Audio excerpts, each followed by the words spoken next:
오늘은 저의 자동차 이야기로 이야기를 시작해 보려고 합니다. 저는 지난 3, 4주에 걸쳐서 차에 여러 일들이 있었는데요. 처음에는 엔진 문제였습니다.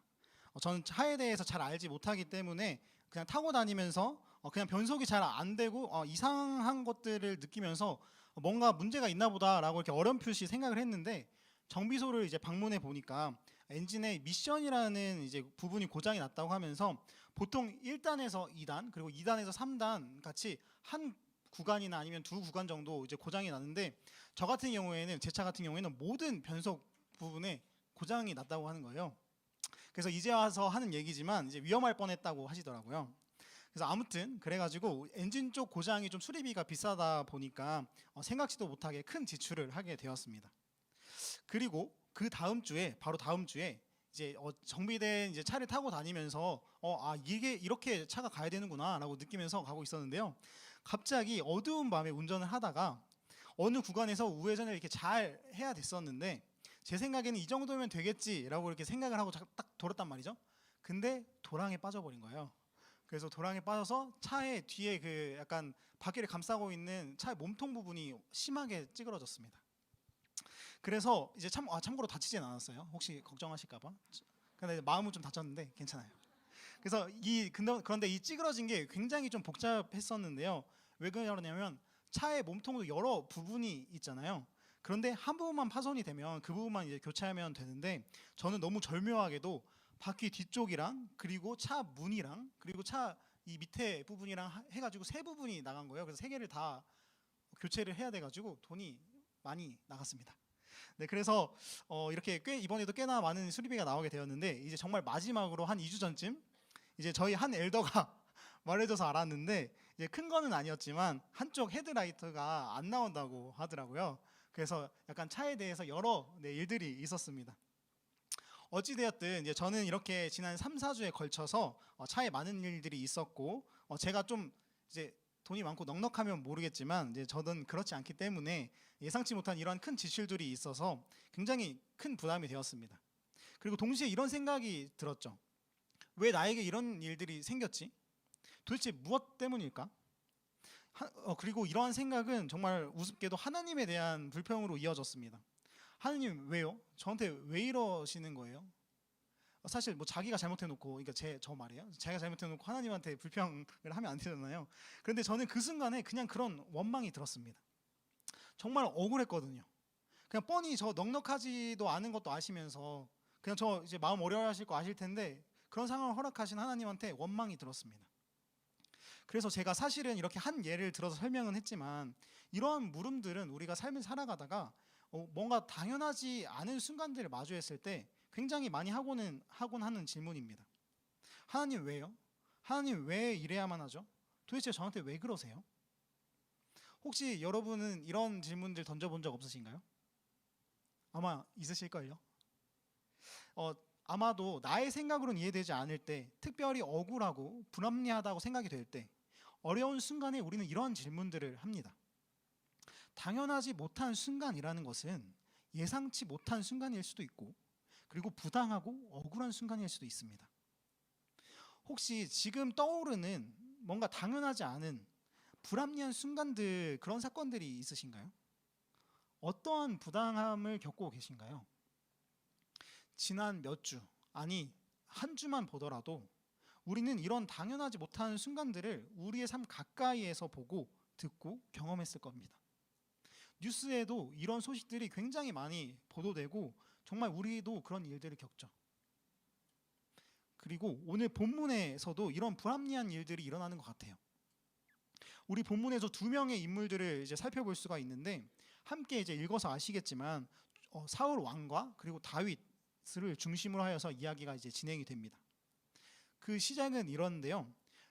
블레셋과의 전투 후에 돌아온 다윗과 사울은 이스라엘 여인들이 이제 잘 환영하며 맞아줍니다.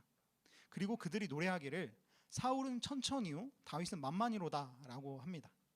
그리고 사울은 말씀처럼 불쾌하고 심히 노하죠. 이때부터 사울은 다윗을 향한 불편하고 악한 마음을 갖습니다.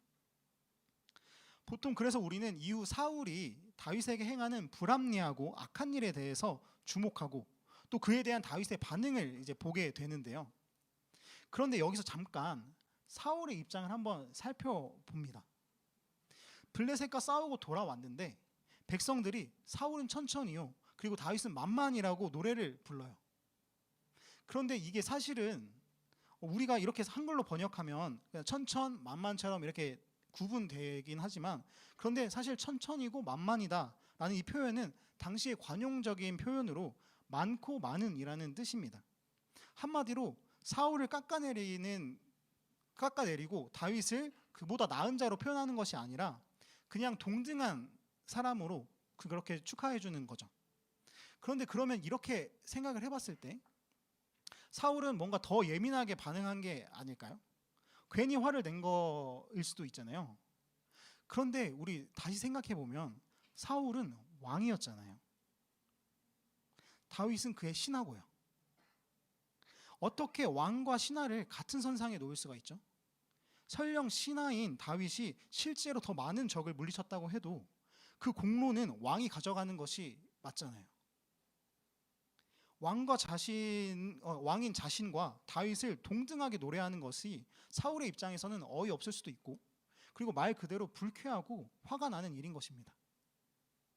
당시의 상식, 왕인 사울의 입장에서는 그것도 그 나름대로 이치에 맞지 않는 불합리한 일인 것입니다. 그런데 그럼 다시 넘어가서 다윗의 입장으로 한번 살펴봅니다. 근데 다윗의 입장에서 볼 때, 그런데 그게 그렇다고 다윗의 잘못은 아니잖아요. 다윗이 그렇게 노래해달라고 한 것도 아니고, 그리고 다윗이 한 일이라고는 그냥 그저 아무도 이제 두려워가지고 나가지 못하는 골리앗을 대적하여서 싸우고, 그리고 백성들을 지키고, 사울이 이제 연주해달라고 해가지고 연주해주고, 그런 것밖에 없는데, 본래 우리가 아는 것처럼 부당하고 그런 나쁜 대우를 받은 게 맞죠. 두 인물의 입장이 이해가 됩니다. 사무엘서 전체의 흐름에서 오늘 읽은 본문을 오늘 본문이 속한 부분을 보면 다윗이 왕이 되어가는 과정이자, 그리고 사울이 쇠퇴하는 과정입니다. 성경은 의도적으로 이 둘을 대조하여 배치함으로 그 상승과 하강의 과정을 극대화시키고 있습니다. 그리고 둘의 그 대조된 이야기를 통해서 우리는 오늘 그들의 삶에 닥쳤던 당연하지 않은 일들에 대해 그들이 어떻게 반응하는지를 살펴보고자 합니다. 그럼 다시 사울의 입장으로 돌아가서 사람이 당연하지 않은 어떤 일들을 당했을 때 어떻게 반응할 수 있는지를 보여줌에 있어서 저는 이 성경이 사울이라는 인물을 잘 캐스팅한 것 같다라는 생각이 들었습니다. 왜냐하면 그는 불합리한 일을 당해도 아무것도 할 수 없는 자가 아니라 그 사건을 해결하기 위해서 대부분의 모든 것을 할 수 있는 자, 소위 그러한 돈과 권력이 충분한 자였기 때문입니다. 사실 이제 우리 본문에서는 그래서 사울은 그 힘을 이용하여서 다윗을 자신의 성으로 부르고 창을 던지고 다윗을 전쟁터로 내보내서 전쟁을 하다가 죽이려고까지 합니다. 그 후에도 사무엘상을 더 읽다 보면은 이외에도 직접 쫓아서 이제 죽일 수 있는 군대가 있었고, 또 여러 계책을 꾸밀 수 있는 뭐 재물들, 그리고 뭐 사람들, 힘들이 있었죠. 그리고 이를 잘 활용합니다. 근데 사실 우리가 정말 그렇지 않나요? 우리의 삶에 불합리한 일들이 생겼을 때 대응을 안 하는 것도 있지만, 때로는 그것에 대응하고 싶어도 그 힘과 여건이 안 되는 경우가 있어서 못 하는 거잖아요. 그래서 더 서럽고 더 아프죠. 그런데 사울은 그렇지 않았을 것 같습니다. 할 수 있는 한 그 불합리함을 풀기 위해서 여러 방법으로 다윗을 핍박합니다. 방향이 어찌 되었든지요. 그럼 다윗은 어땠을까요? 사실 오늘의 말씀 속에서 다윗이 어땠는지를 이제 찾는 것은 어렵습니다. 이상하게도 사울에 대해서는 그가 불쾌하여 심히 노하였다, 악령이 내려 그가 정신없이 떠들었다, 사울이 다윗을 두려워하였다, 그리고 그것도 이제 12절 15절 두 번이나 두려워하였다고 말하죠. 근데 이렇게 사울에 대해서는 그가 어떠했을지, 어떤 상태에 있는지 추정해 볼 수가 있는데, 다윗에 대해서는 그가 사울 앞에서 연주를 했다, 창을 피했다, 천부장이 되었다, 지혜롭게 행했다, 그냥 그의 행적과 뭐 행동들을 서술하고 있어요. 그러면 다윗은 어떠한 마음이었을까? 사울이 자신을 죽이려는 가운데 다윗은 도대체 어떤 생각을 했을까? 그냥 아무 생각이 혹시 없었을까요? 바보같이 하라는 대로 오라면 오고 가라면 가고. 근데 약간 살짝 그런 건 있는 것 같습니다. 다윗의 행동 중에 의아한 점이 있어요. 10절과 11절을 한번 읽어보겠습니다. 그 이튿날 하나님께서 부리시는 악령이 사울에게 힘있게 내림에 그가 집안에서 정신없이 떠들어대므로 다윗이 평일과 같이 손으로 수금을 타는데 그때 사울의 손에 창이 있는지라. 그가 스스로 이르기를 내가 다윗을 벽에 박으리라 하고 사울이 그 창을 던졌으나 다윗이 그의 앞에서 2번 피하였더라. 여러분 혹시 이런 생각 해본 적 있으신가요? 다윗은 왜 사울이 창을 던지는데 가만히 있었을까요? 물론 가만히 있는 건 아니죠. 피하죠. 그런데 왜 그저 피하고만 있었을까요? 사울이 싸움을 잘해서 그를 죽일 실력이 없어서였을까요? 아니죠. 다윗은 이미 소년이 아니라 청부장을 맡을 정도로 충분히 훌륭한 장수였습니다. 근데 그러면은 사울이 이제 왕이니까 권력에 굴복해서, 물론 이것도 일리가 있는데요. 근데 그러기에는 한번 보세요. 표현이 좀 거칠긴 하지만 사울은 미쳤어요.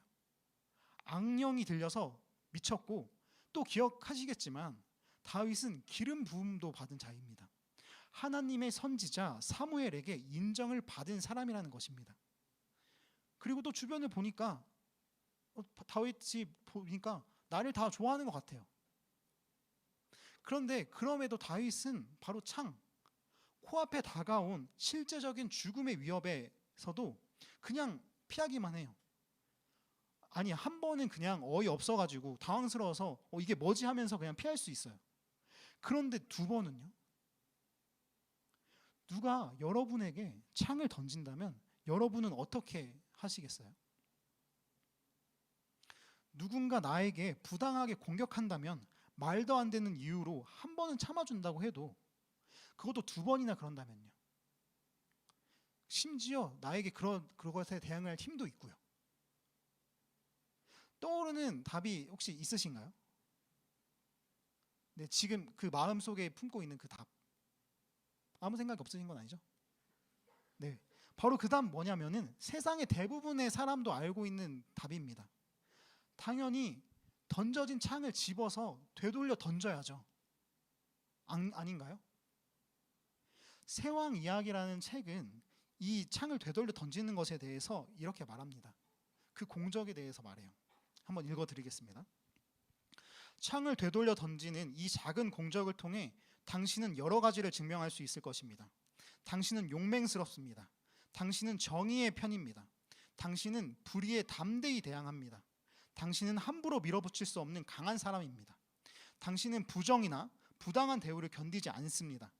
당신은 믿음의 수호자이고 열정적인 사람이며 모든 잘못된 주장을 간파할 수 있는 사람입니다.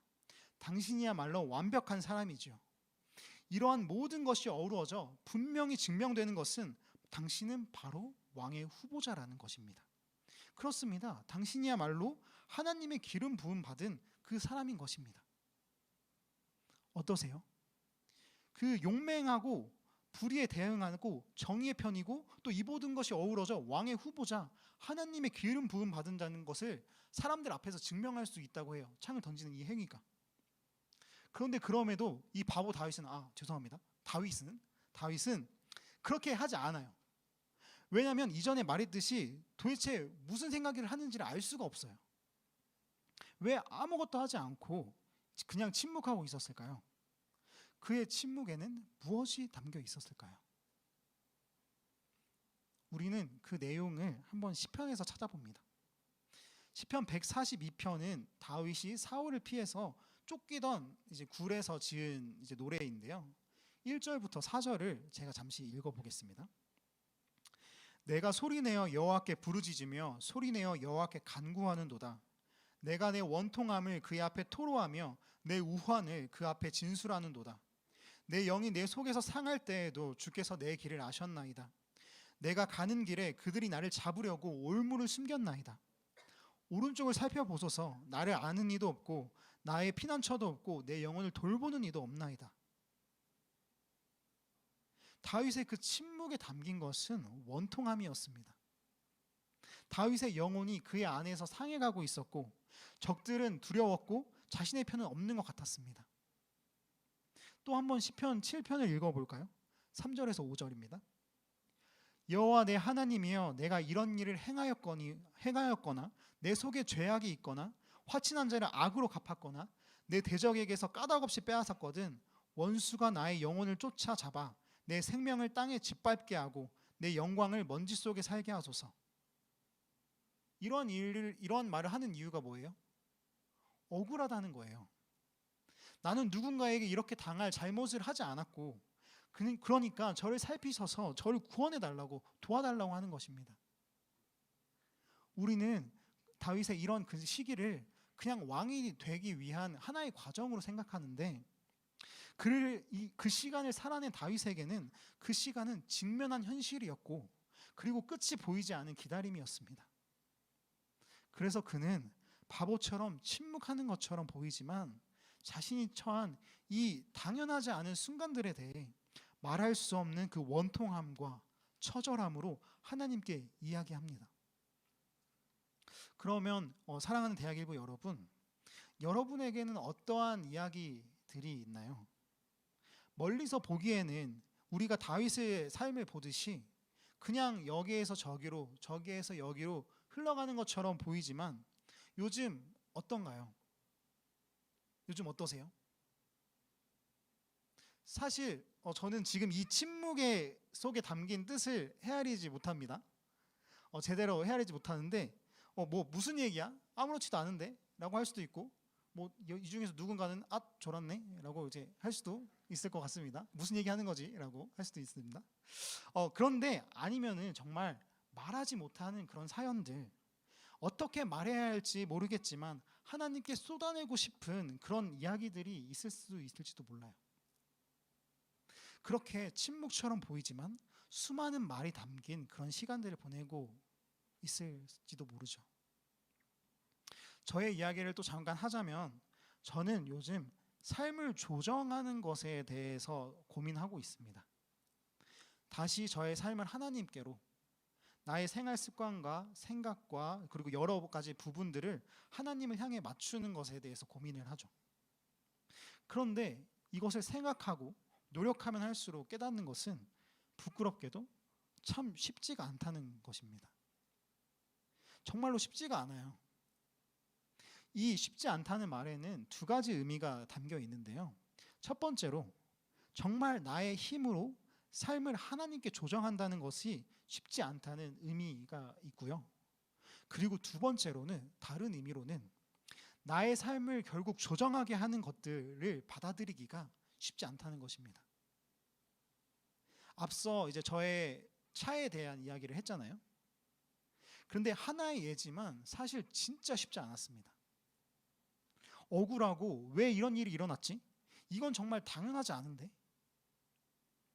그런데 참 아이러니하게도 삶을 맞게 조정하게 하는 것 중 하나는 그런 당연하지 않은 불합리함인 것 같습니다. 우리의 삶엔 정말 이렇게 예상치 못하게 창이 날아올 때가 있어요. 이유가 없거나 나도 모르는 이유들을 가지고요. 오늘 본문에서 다윗은 그러한 창을 마주하여 피하였다고 하지만 몸은 피했어도 그 창은 그의 영혼과 그의 삶을 꿰뚫었습니다. 다윗 안에 사울까지도요. 다윗 안에 사울? 여러분, 우리의 마음속엔 누구나 사울이 살고 있습니다. 불합리한 순간을 당하면 그것을 해결하기 위해 여러 방면으로 노력합니다. 그 노력에는 사울처럼 창을 던지는 것까지 포함되죠. 누군가 창을 던지면 어떻게 한다고요? 아까 말했죠. 다시 주워서 던지라고요. 이것이 용맹스럽고 정의를 추구하고 부당함을 용납하지 않는 사람이냐니까요. 그런데 책은 그 이후에 창을 던진 이후에 벌어질 일들에 대해 경고합니다. 그렇게 다시 창을 집어서 되돌려 던질 때 몇십 년 후에는 그렇게 왕이 되었지만 몇십 년 후에는 그가 사울이 될 것이라고 말합니다. 다윗이 사울이 되어버리는 거예요. 그래서 다윗이 사울이 던진 창을 왜 다시 던지지 않았을까? 사울이 다윗을 창으로 벽에 박으려고 할 때마다, 사울이 다윗을 창으로 벽에 박으려고 할 때마다 하나님께서는 그의 몸은 상하게 하지 않고, 그리고 박히지 않게 하셨지만 정말로 그의 영혼과 그의 안에 존재하는 또 하나의 사울은 벽에 박히고 있었습니다. 그 교만, 그 시기, 그리고 그 질투가 말입니다. 누군가 이 창을 던질 때의 결론은 그냥 찔려 죽으라는 것입니다. 우리는 이 결론이 마음에 들지 않을지도 모르겠습니다. 그런데 찔려 죽는 것, 11절에 사울의 박으리라 라는 다짐을 읽으며 떠오르는 한 장면이 있었는데요. 수많은 사람들이 한 사람을 두고 가장 끔찍한 사형 도구에 박으라, 박으라, 저 사람을 박으라 라고 외치는 장면입니다. 그런데 그 사람은 아무런 죄가 없습니다. 늘 진실만을 이야기했음에도 그들 앞에서 억울하다고, 이건 불합리하다고 항변하지도 않습니다. 그저 침묵합니다. 박으라 라고 외치는 사람들 중에는 그에게 잘못이 없다라고 아는 사람도 있었고, 그들은 심지어 그 사람의 사랑하는 백성이었습니다. 그리고 그 외침에 응답하듯 결국 그 사람은 가장 끔찍한 사형 도구인 십자가에 박히게 되죠. 짐작하셨듯이 그 사람은 바로 예수님이십니다. 십자가를 생각하면 이상한 게 한 가지가 있는데요. 예수가 선택한 십자가라는 책에는 십자가에 대한 물음을 던집니다. 우리가 그 당시를 살던 사람이 아니니까 실감이 나지 않을 수 있지만, 어떻게 끔찍한 사형 도구가 기독교, 구원의 상징이 될 수가 있죠? 좀 더 실감나게 다른 예를 들어볼까요? 사형에 쓰이는 전기 의자, 그리고 사형수들이 목을 매는 올가미, 그런 것들이 상징이라고 생각해 보세요. 교회 곳곳에, 그리고 지금 누군가 십자가를 목걸이, 반지, 팔찌 등으로 새기듯 전기 의자를 지금 새겼다고, 달고 있다고 생각을 해보세요. 이상하지 않나요? 그런데 그 이상한 십자가가 우리에게 구원의 상징이 될 수 있는 것은 오직 예수님 덕분입니다. 어떻게 예수님께서 박히신 것이 합당한 일이라고 말할 수 있을까요? 생각해보면 십자가는 온통 불합리한 투성입니다. 죄 없으신 그분이 불합리한 십자가에 박히셨습니다. 그리고 그로 인해 십자가의 사랑은 불합리하게도 죄인인 예수님을 박으라고 소리친 우리에게 닿았습니다. 슬프지만 냉정하게 말하자면 우리에게 사랑과 구원을 전해준 이 사건은 불합리한, 이치에 맞지 않은 사건입니다. 그리고 우리는 이것을 하나님의 은혜라고 부릅니다. 그래서 다시 말하는데요, 사랑만 은혜가 아니라 십자가까지요. 로마서 8장 28절 말씀을 세 번역으로 우리 함께 읽어보겠습니다. 하나님을 사랑하는 사람들, 곧 하나님의 뜻대로 부르심을 받은 사람들에게는 모든 일이 서로 합력해서 선을 이룬다는 것을 우리는 압니다. 이 말씀이 유명하기 때문에 많이 들어보셨을 텐데요. 이 말씀 속 모든 일에는 사랑도 들어가지만 십자가도 들어간다는 말입니다. 그리고 그 불합리한 창도 들어간다는 말입니다. 다윗 왕으로 만들었던 그 도구가 그저 기름 부음이 아니라 그 창이었다면 믿으시겠습니까? 그리고 또 우리를 구원하기 위해 오신 그분이 사용한 도구가 불병거나 강한 도구들, 그리고 강한 군대들, 그리고 엄청난 초능력과 힘이 아니라 끔찍한 십자가라면 누가 믿을까요? 우리죠. 이제 말씀을 맺어보려고 하는데요. 우리 사랑하는 대학일부 여러분은 모든 일에 합력하여 선을 이루게 하시는 그 은혜 가운데 그 모든 일의 자리를, 그 단어의 자리를 무엇으로 채우시겠나요? 평탄하고 예쁘고 좋은 것들, 풍족하고 듣기만 해도 행복한 것들로 채워볼까요? 그러면 좋겠지만 그럴 수는 없습니다. 그런 것들만으론 내 삶을 조정하지 못합니다. 그 자리에 내가 겪은 어려움들, 아픔들, 내 삶에 당연하지 않았던, 그리고 당연하게 생각할 수조차 없는 그런 것들을 넣어보세요. 당장에 이해 안 되고 억울하고 고통스러울 수는 있지만 한번 넣어보세요. 생각해보면 다윗의 삶만큼 모든 것이 합력하여 선을 이루었다 라는 말이 어울리는 삶은 없는 것 같습니다. 이것은 다윗의 삶이 평탄하기만 해서가 아니라 목숨을 위협받는 처절한 외로움 속에 혼자 도망하는, 당연하지 못한 그 불합리한 삶을 살았던 다윗이지만 사울의 화와 불쾌함을 두려움으로 바꾸어 주시고 죽음을 위해 보내었던 그 자리를 온 백성에게 사랑받는 자리로 바꾸어 주셨던, 그 선으로 바꾸어 주셨던 하나님이 그와 함께 하셨기 때문입니다. 그리고 그 놀라운 당연하지 않았던 사랑이, 당연하지 않았던 그 은혜가 예수 그리스도라는 그 이름 하나로 당연해지는 그 은혜가 저와 우리 모든 대학일부 지체들 한 명 한 명에게 가득하기를 간절히 기도하는 것입니다. 아멘. 이제 우리 함께 이 은혜를 붙잡고 찬양해 보려고 하는데요, 우리의 모든 삶 가운데 은혜로 함께 하신 주님께 감사드리며 함께 우리 찬양으로 올려드리겠습니다.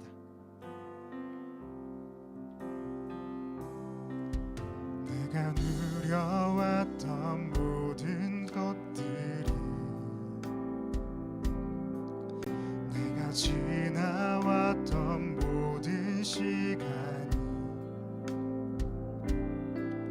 내가 걸어왔던 모든 순간이 당연한 것 아니라 은혜였소. 아침해가 뜨고 저녁에 노을, 봄의 꽃향기와 가을의 열매, 변하는 계절의 모든 순간이 당연한 것 아니라 은혜였소. 모든 것이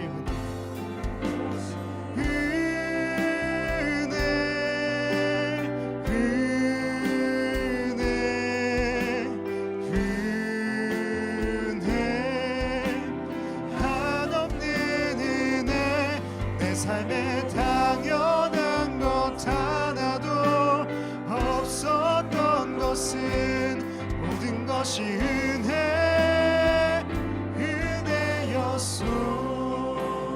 2절로 고백합니다. 내가 이 땅에 태어나 사는 것, 어린아이 시절과 지금까지 숨을 쉬며 살며 꿈을 쉬는 삶,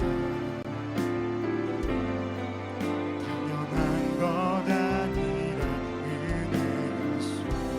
내가 하나님의 자녀로 살며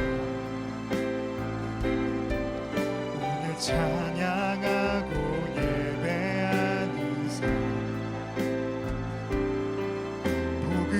전할 수 있는 축복이 당연한 것 아니라 은혜였소. 모든 것이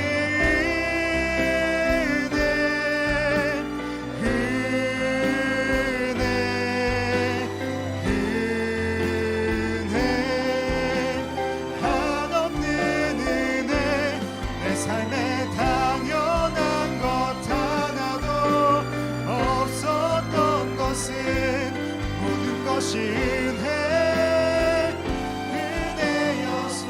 다시 찬양합니다. 모든 것이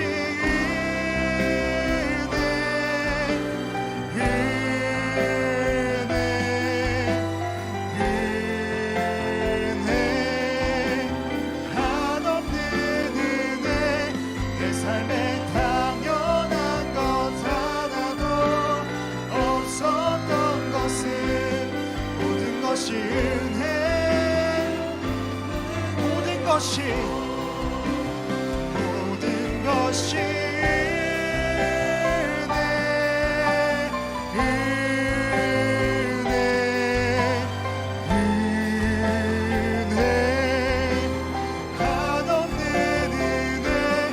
삶에 당연한 것 하나도 없었던 것을 모든 것이 은혜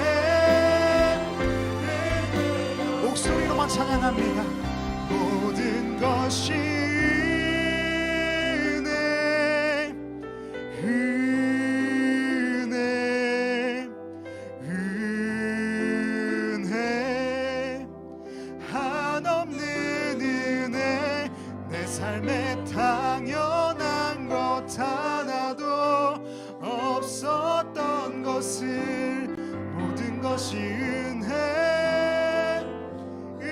은혜였소. 이 시간 우리의 삶을 한번 돌아봅니다. 내가 누리고 내가 걸어온 모든 순간에 오직 풍요와 강함만 당연하게 생각하고 그것만 은혜로 누렸던 것을 고백합니다. 아침 해와 저녁 노을 사이사이에 변해가는 모든 계절 사이사이에 나를 웃게 하고 행복만 주는 것뿐 아니라 눈물도 아픔도 어려움도 있었음을 기억하면서 그것조차 나를 조각하는 은혜였음을 고백합니다. 우리가 정말 이 자리에 서기까지 말 그대로 모든 것이 하나님의 은혜였습니다. 당연하지 않은 이 은혜를 우리 주님을 통해 당연하게 안겨주신 그 사랑을 기억하면서 먼저 이 시간 하나님께 정말 감사하다고, 나를 웃고 울게 해주셔서 감사하다고 감사 기도를 올려드리기 원합니다. 우리 감사를 한번 올려드리며 기도하겠습니다. 기도합니다. 하나님 감사합니다. 하나님 오늘 이 자리 가운데, 이 자리에 서기까지 가운데 오직 주님만, 주님의 은혜만 존재했음을 고백합니다. 주님, 나에게 좋은 것들, 나를 웃게 하는 것, 나를 사랑하는 것들만 아니라 내가 아프게 하는 것들, 내가 이해하지 못하는 것들, 나를 고통스럽게 하는 것들조차 주님께서 예비하신 나의 은혜를 주셨음을 기억합니다. 주님, 우리로 하여금 이 은혜를, 이 모든 일들을 오직 감사로 여기게 해 주시옵소서. 이 모든 것들을 나의 손으로 이 자리 가운데 하나님의 은혜를 사모하며 하나님 주신 말씀 따라 하나님 이 길을 나아가기를 원합니다. 아버지, 오늘 주신 말씀 붙들고 내 삶을 다시 주님 앞에 조정해 나아가기를 원합니다. 하나님, 내 삶에 틀어진 것들, 내 시간을 빼앗아가는 것들, 하나님 그것들을 발견해내어 주님 앞에 내어드려 성령의 능력으로 인하여 하나님 앞에 내 마음이 하나님의 것으로 채우기를 원합니다. 주님, 우리와 함께 주시옵소서. 우리 다시 한번 찬양하며 나아갑니다. 모든 것이 은혜, 모든 것이 은혜,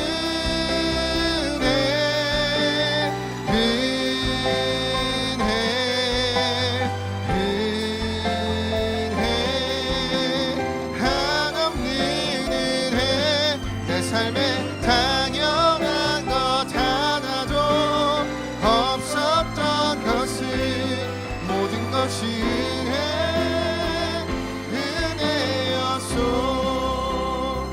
우리 시간 한 번 더 기도할 때 전도사님께서 주신 말씀 들으면서 예수님께서 십자가로 걸어갔을 때 그 말씀이 떠올랐습니다. 그는 굴욕을 당하고 고문을 당하셨으나 아무 말도 하지 않았다.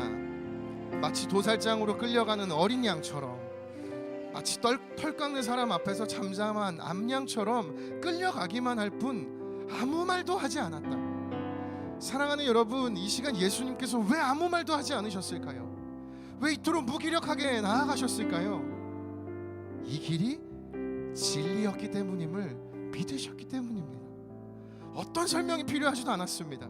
사랑하는 여러분, 하나님이 오늘 우리에게 말씀하신 대로 오늘 전도사님 들려주신 그 말씀처럼 우리를 공격해 와서 당연하지 않은 것 같은 수많은 어려운 그 상황에서 그것에 찔림을 당해내는 그 담대한 믿음이 오늘 우리에게 필요한 줄을 믿습니다. 우리 시간 합심해서 함께 기도할 때, 하나님 아버지, 오늘 나의 인생 가운데 다가오는 수많은 것들을 피하지 아니하고 그것을 직면해내는 믿음을 더하여 주시옵소서. 합심하여서 주여 한번 외치고 기도하며 나아갑니다.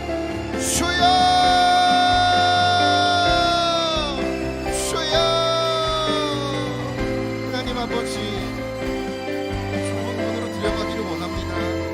하나님, 이 세상 가운데 아무 말도 하지 않았던 예수님의 그 걸음처럼 아버지, 우리가 너무나 부산하고 너무나 많은 것에 나 자신을 치장하고 설득해내려 하고 내가 가진 내 신앙에 신뢰감이 없어서 하나님 수많은 표현과 말이 많아집니다.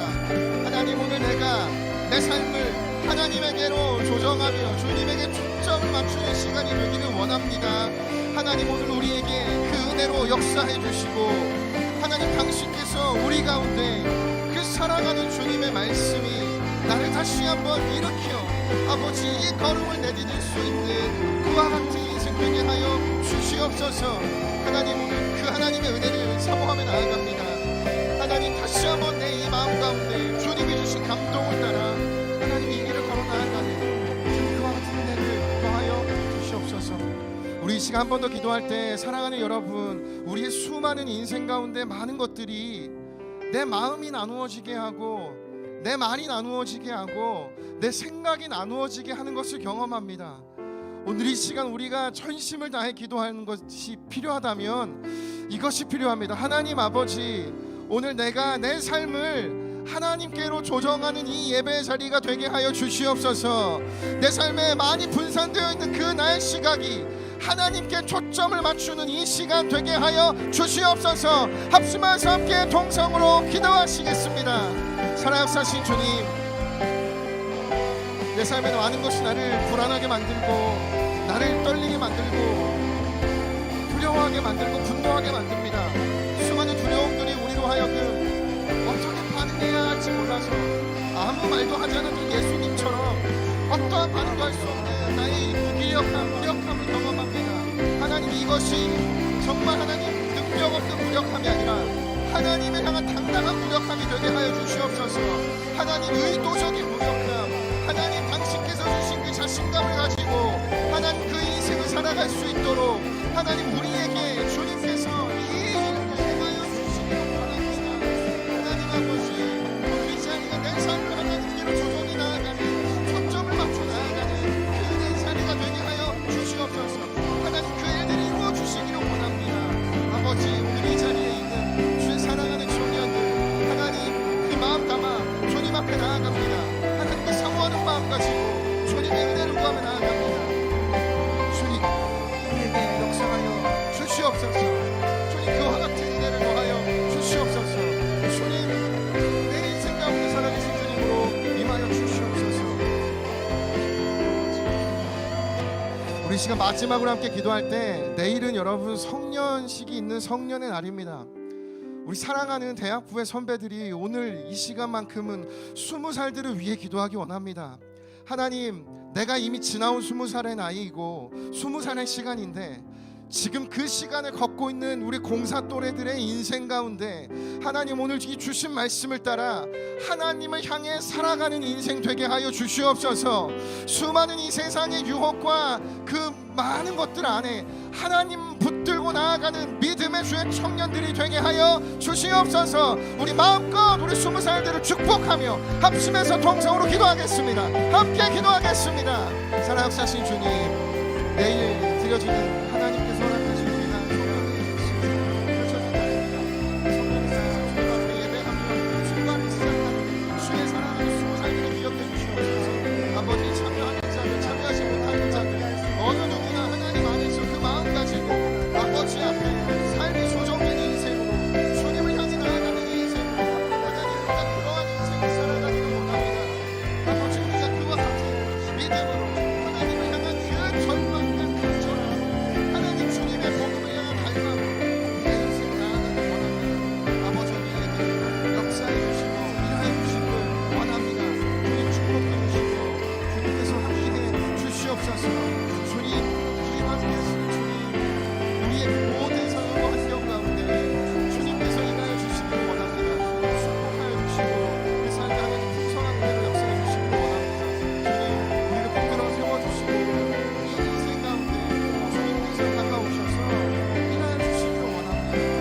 주님, 우리 함께하여 주시옵소서.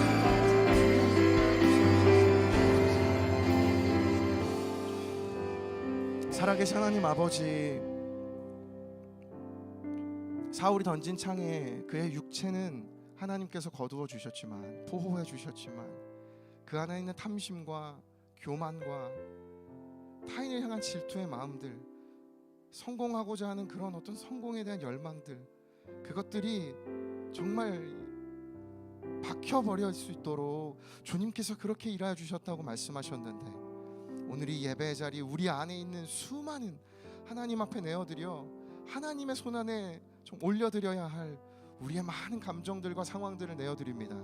하나님, 당신께서 이 모든 것 가장 선한 길로, 선한 방향으로, 선한 하나님의 뜻으로 이루어지게 하여 주시고, 예수님께서 걸어가신 그 길 아무 말도 하지 않았다는 이 무력함이 그저 능력 없는 무력함이 아니라 정말 하나님의 길이 진리임을 깨닫는 담대한 무력함, 하나님 안에 정말 자신감 넘치는 그 무력함, 그 길을 우리도 걸어갈 수 있도록 주님께서 은혜 베풀어 주시고 우리 가운데 하나님의 은혜로 가득 채워 주시옵소서.